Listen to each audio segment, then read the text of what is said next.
Let's first throw Rick a softball, both because I was already planning to ask you if you've learned anything from this exchange and would do anything different the next time, and also because I think Bill just challenged you on the back to the 50s concept, as whether that's what the authors are seeking to perpetrate. So why don't you talk about both? And bring the mic close to your mouth, and let's see if we can hear. Let's see. Okay, good. Yeah, no, I think these are all good points. Actually, a couple things that Bill touched on. One, Bill touched on the metrics that we used. The question, for instance, about stipends, and when contracts stipulates limitations on the ability to hold faculty meetings. And Bill asked, geez, are these the ideal metrics for whether or not you've got a flexible work environment? Of course not. In fact, one of the frustrating things for us in trying to identify the metrics which we thought most appropriate, is that partly because this kind of analysis hasn't been done in the past, and partly because NCTQ is breaking new ground as they try to build this database, that unfortunately we were limited in the kinds of elements that we were able to analyze. And so one of the things we hope is, just as you noted, Bill, that people will push back, people can raise sensible questions about how we conducted this and what we looked at. And our hope is that as in any kind of effort to kind of learn about these issues, that somebody else will come at it a little differently, that we will get more effort on the data collection, and that going forward we'll be able to do this with increasing levels of of usefulness. On the question about management and whether we're deprofessionalizing or reprofessionalizing, this partly depends on how one understands these things. To my mind, Bill casts it one way, I would cast it precisely the other, is that the famous Treaty of Detroit, established in 1957, marked the arrangement between United Auto Workers and the major Detroit auto manufacturers, which wrote into the operative collective bargaining agreements kind of the gold standard contract of the day.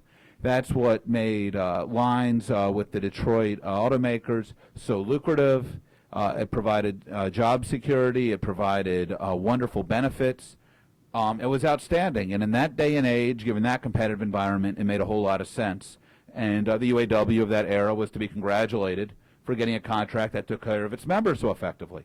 On the other hand, roll the clock forward 15 or 20 years, and it was that exact set, collective bargaining norms, which by the time you get to the 1970s started to contribute to the difficulties that were faced by the Detroit automakers. And by the time you get to the 1980s and 1990s, those set of arrangements were no longer operative. I wouldn't necessarily say that they were more or less hierarchical, is that set of protections and those compensation, you could characterize them as hierarchical or not hierarchical, depending on one's read. I think the result, however, is last fall, the reworked agreements recognized that much of the cost structure, much of the inflexibility, many of the assumptions around employment standards, around job protections, around health care, needed to be revisited. They didn't make a lot of sense. To our minds, what Kobe and I are suggesting here is something similar, is that it may have made sense when we didn't have good data on student achievement, when we didn't have good information systems on teachers and degree of school need, when we didn't have good evaluative metrics, when we didn't have a good eye to keep an eye on principals and look for incompetence or nepotism or corruption. Absent those things, it made a lot of sense to write in the protections which the NEA and AFT locals did push for in the 1960s and 1970s. What we're suggesting is that today, actually, the context has changed significantly, and therefore what makes sense is a much less process-oriented, much less input-oriented contract, one in which management has more flexibility, not so that they can dictate in some way, shape, or form to the workforce. I would suggest that if you look at Steve Bard's Green Dot schools, for instance, in L.A., or the Green Dot schools that he's opening in partnership with the UFT in New York, I don't think many folks would characterize these as dictatorial schools in any sense.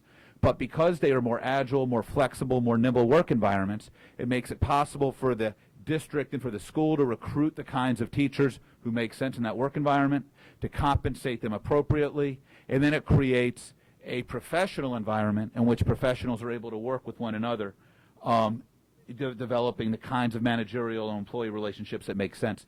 So I understand Bill's concerns. I think absolutely there are new kinds of safeguards that are appropriate.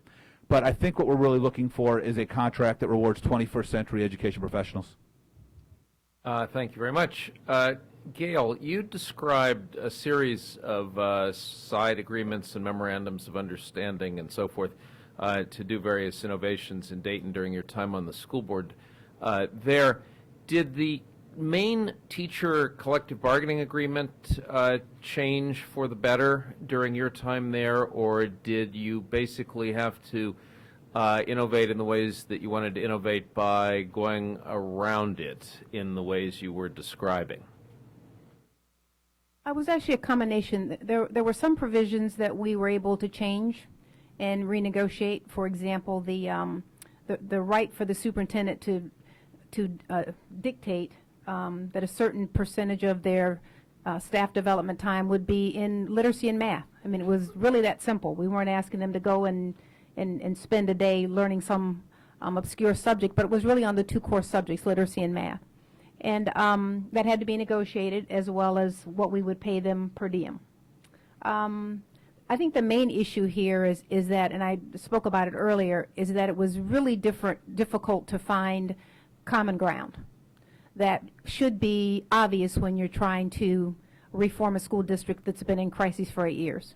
It should be pretty easy to find common ground, that all of us have to focus on literacy and math. And the struggle here is that every request turned into a negotiation. It was never an automatic, yes, that's a great thing to do. It was always, okay, well, let's see what's in it for us, not what's in it for the kids. So that it was more frustration in the time consumed in trying to negotiate all of those different memorandums of understanding, and just a lack of a sense of urgency that the clock's ticking for kids. Just a point of clarification on the professional development. Before you renegotiated the provision to allow specification of reading and math, was it up to the teacher what the professional development would be in? In other words, was it the teacher's own call as to what to get developed, or was it a management decision? How did it work before you made that change? It was mostly teachers deciding what they wanted to do. Teachers deciding what they wanted to do. Okay.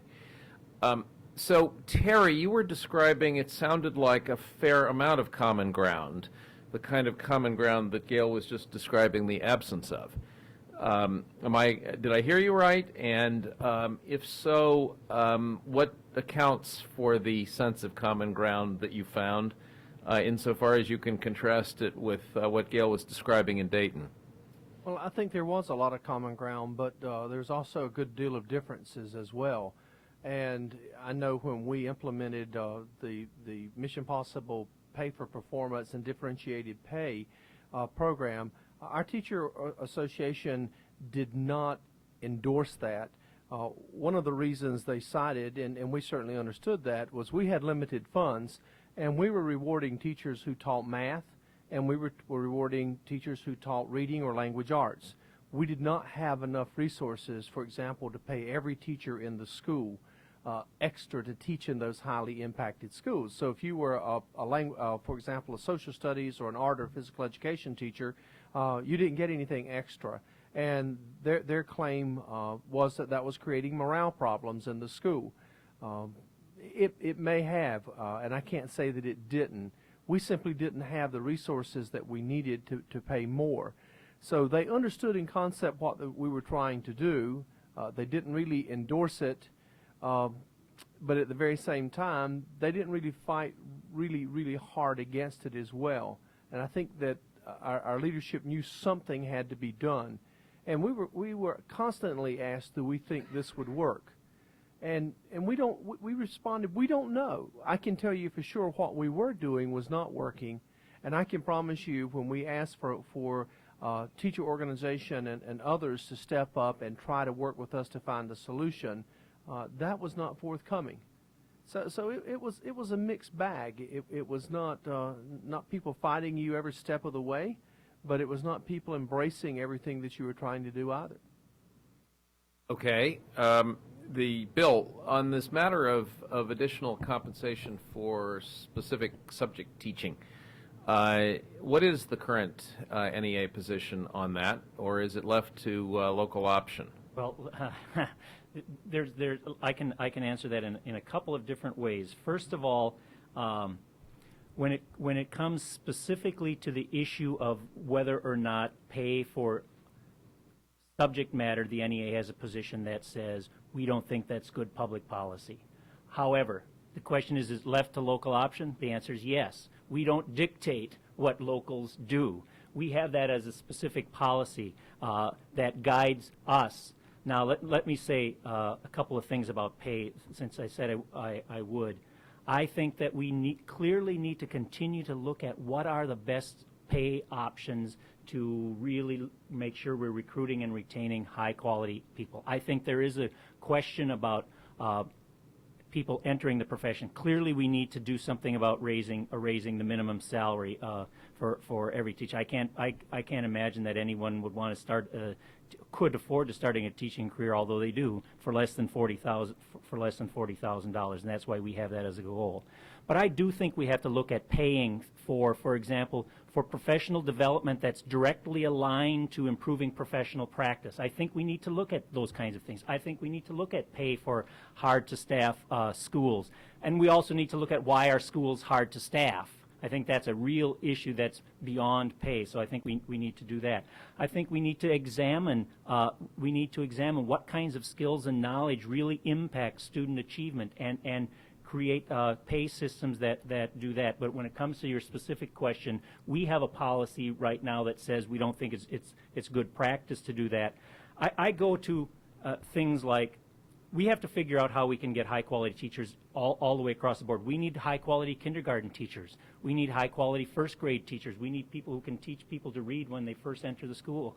I ask myself this question. There's a lot of talk that we need more male teachers in the elementary. Should we pay male teachers more in the elementary? I don't think that would go over so well.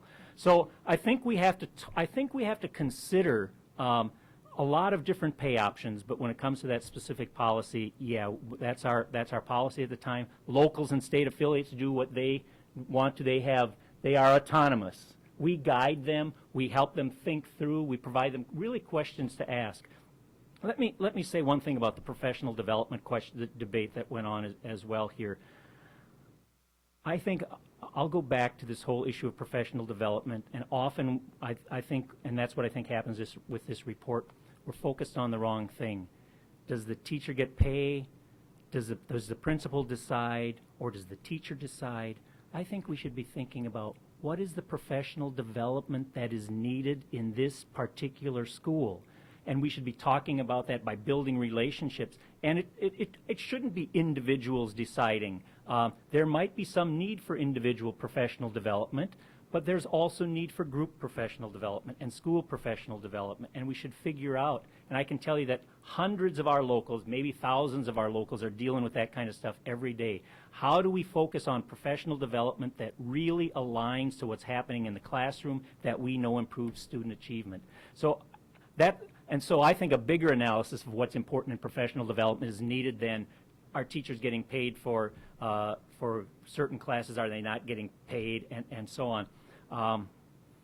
Because we could argue about that, and then we could go down another path that says, well, most professionals get pay for professional development as part of their regular work, and teachers don't as much. They have to go outside. And I think that's not the right debate to have. I think a bigger debate to have is what is quality professional development? How do we make sure it's aligned with improving instruction? Just to circle back to the distinction, though, we were making with Gail a minute ago between professional development in areas mandated by leadership and professional development of the teacher's own option.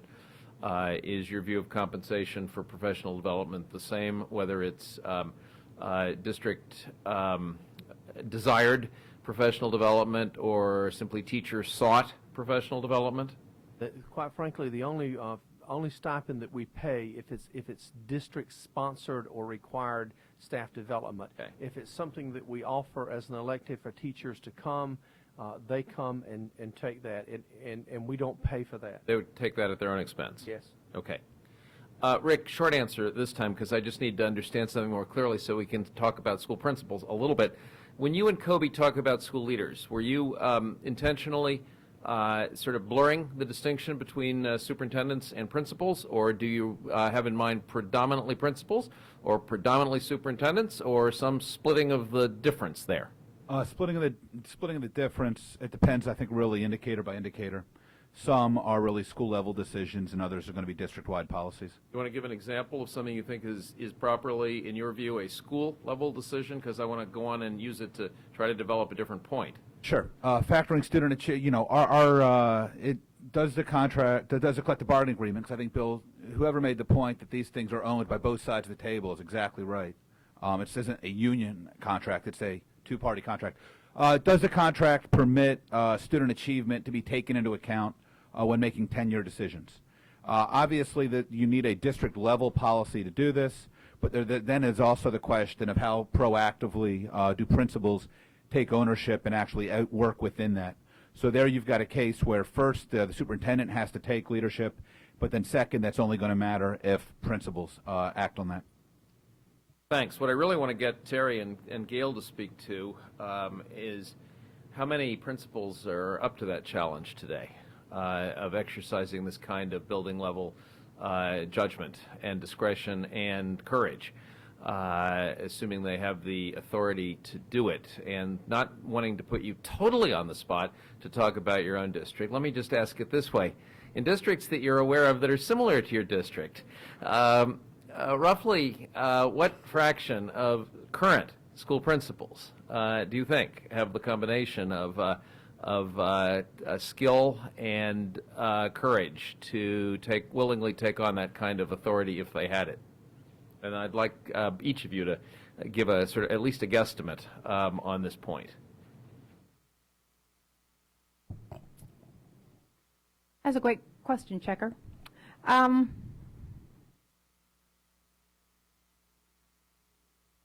I have to be honest with you, I'm not sure. Okay. Is it more than 50%? I would say based on what we see, the answer is no. Okay.